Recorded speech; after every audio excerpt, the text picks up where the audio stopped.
Every sound designer is asked to create some sort of a world in sound. And it's most inspiring when the whole movie essentially requires an original new world of sound. Bert is an Academy Award-winning sound designer who did his very first work on the first Star Wars movies. And in many ways, he's considered the father of modern sound design.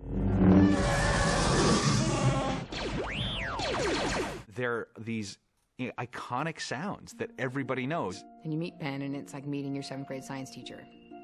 He is your 7th grade science teacher. He is the guy that you're like, can you explain to me how gravity works? And he will sit down and explain it to you in a way that you completely understand it using sound effects. I wanted to create a sound for Eve's laser gun in her arm. And I discovered years ago that if you strike a slinky-like spring with any object, you don't just get a clunk on the pickup mic or a ping, you get a pew. That happens because the high frequencies travel faster than the low frequencies. So if you listen to the sound far away down the wire, the high frequencies get there first, and then the sort of mid frequencies and the low frequencies. So you get... It's a laser gun.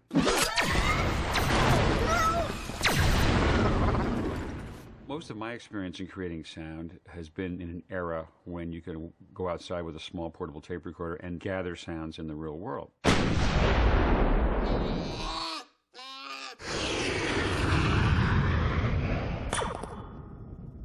But I've always been fascinated by the roots of sound design for movies, which really goes back to the days when devices were built to create all kinds of sounds. Disney had an artist with them for many, many years named Jimmy McDonald. And over the years, he and his team built hundreds of props which were used to create sounds in the Disney cartoons.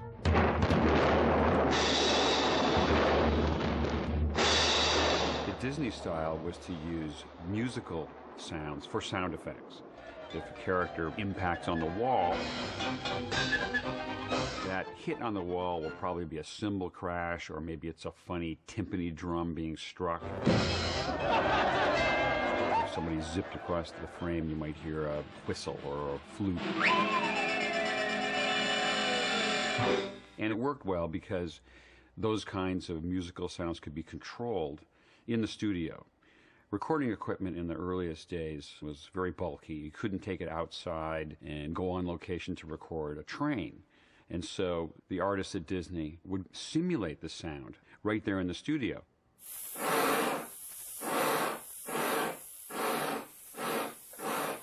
These gadgets could be played as if they were musical instruments, and the timing of the sounds could be tailored to exactly match the picture.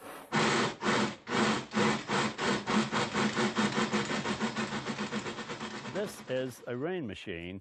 I have it just loaded in there with little finishing nails, nailed all on strips, and then a couple hands full of Mexican peas. And by rotating it slowly, you'll get the rain sound.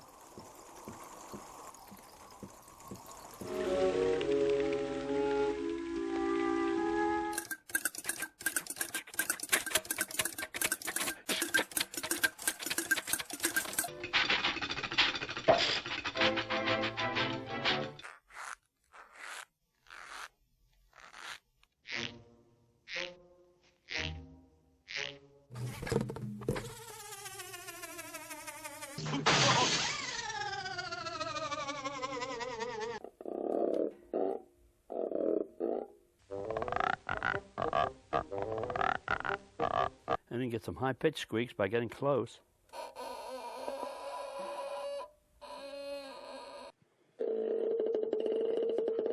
Great. Fortunately, this collection has been preserved by Joe Harrington, sound mixer and sound designer at Walt Disney Imagineering. So I had the opportunity to get a fantastic tour. This is a classic piece of gear. Twist this clockwise, kind of fast. Okay. That was an old machine gun. Drawbridge chains. Hold that in your hand and pull that back. Okay. Oh, yeah. Screen door. Yeah. Right. Now, see, I would have gone out and tried to find a screen door. You're going to a lot of trouble, driven somewhere, waited till it was quiet, but here it is right here. Fabulous. It's only been in recent years that I've kind of rediscovered the value of trying to stage or construct a device that you can control. In the earliest days of live-action film and animation, if they needed wind, they would use a wind machine. And you can go fast and you can go slow, or you can speed up and create a gust of wind.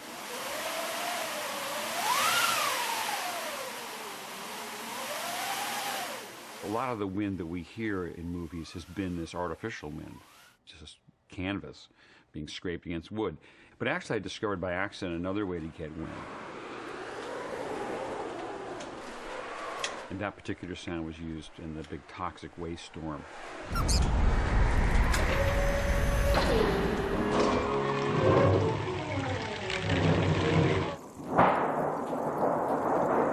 Another classic device is the thunder sheet.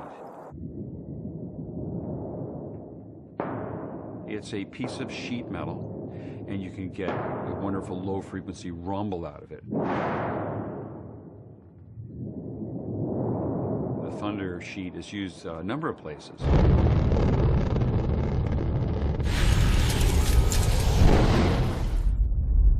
I think one of the reasons Ben is so good at his job is because he's a true fan of sound design, and he's an avid historian. He's always thinking and always working, and he's a total geek about sound. It makes him just that much more knowledgeable about what are the options, you know, what has been done and what could be done that hasn't. He's a bit like Mr. Wizard, you know, where you'd stop by his lab, he'd be like, "Oh, Angus, I'm glad you decided to show up.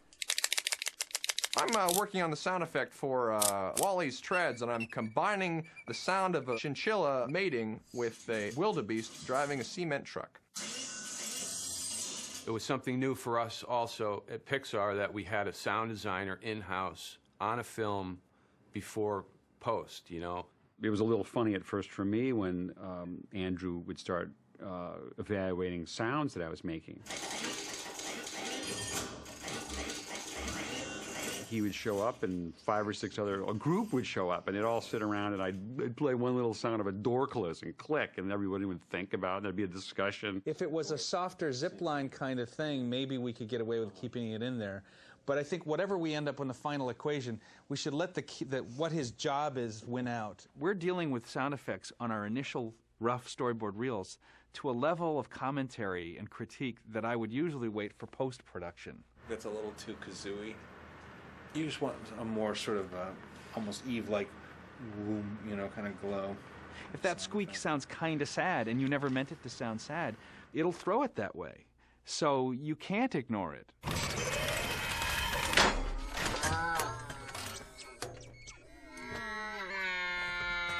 When Ben came on, he had to really figure out what's the overall language in this movie for these types of characters, and how does that fit into the overall soundscape that we're designing for the film.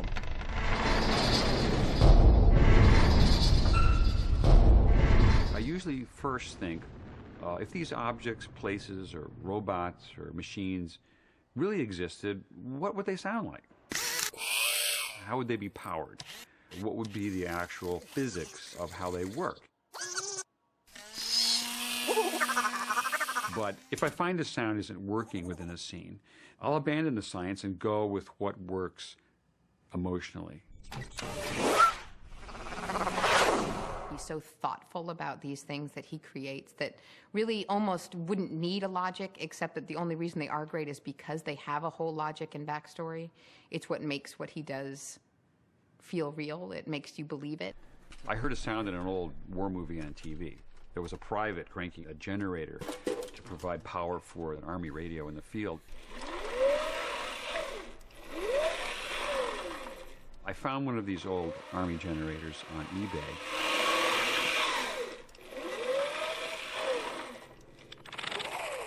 And it's the sound we use for Wally when he has to be quiet in a given scene. He's not going very fast.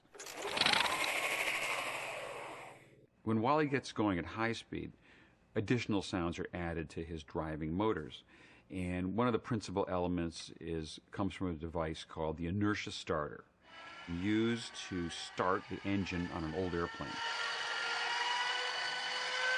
And it's a classic sound, often used for the Roadrunner speeding up or the Tasmanian devil spinning in a circle. Creating sound effects is one task, but creating voices is the hardest task for me as a sound designer. Our audience is very sensitive to analyzing voices because we do it all day long, every day. Aha! Ha! Sound effects can function like a voice. Sound effects can be expressive.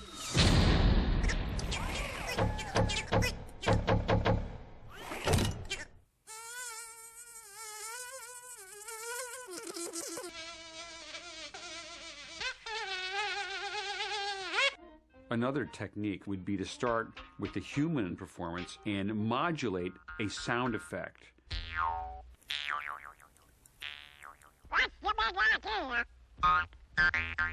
The human performance is driving the shape of the twanging Jew's harp.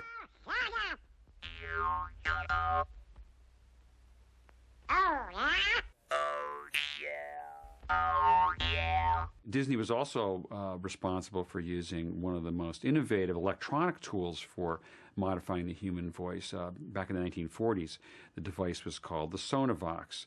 And this device involved playing a sound over a small pair of speakers. And a performer would hold the speakers against their throat. The train sounds are all on here. And you hold these over your vocal cords and move your lips, like this. All aboard! All aboard! Clear the track! All aboard! Let's go! Eve! Eve! The voice of Eve is a modern example of the same technique. In this case, I'm using a device called a vocoder.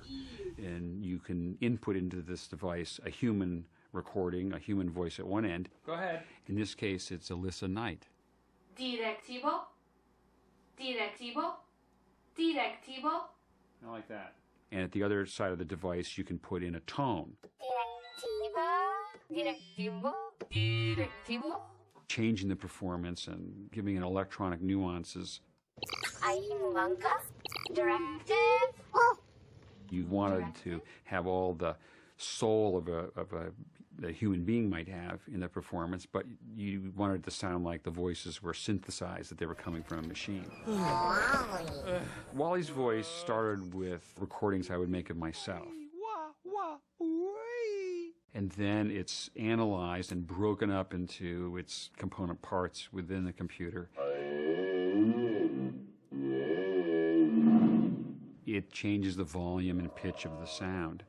And the tilt of the pen actually affects the way the sound is resynthesized in the computer. And I can add an additional level of performance to it that way. Wally. Wally.